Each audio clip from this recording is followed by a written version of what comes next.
Wesley was another boy I met. I fell in love with him like a lot of the kids there because they're the most spiritually giving people. They have nothing. They had nothing before the earthquake. 800 miles off the coast of Miami, their biggest concern is malnutrition when our biggest concern is obesity. So before the earthquake, they had nothing. After the earthquake, most of us would say, why did this happen to me? And how am I ever going to get through this? But their first question to me was always, do you believe in God? Are you Christian?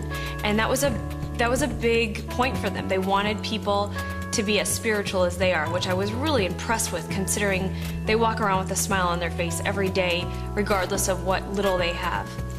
So I met a little boy, 8 or 9 years old. He had fallen a few months before I had gotten there. They don't have x-ray machines, so someone had taken screws and put screws throughout both of his arms and one of his legs. And they didn't know if they were, placed correctly or not. So we got down there. He was in a wheelchair. He had no family. And the hospital is a pro bono hospital since the Haitians don't have the money for care.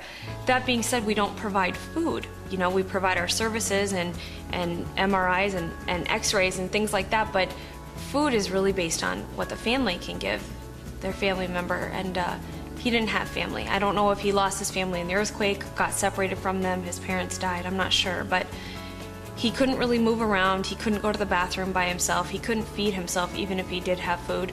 So I kind of took it upon myself to feed him 3 times a day. I brought tons of Cliff bars down and I would just hand feed him Cliff bars and give him water until, he smiled at me and told me that he wasn't thirsty anymore.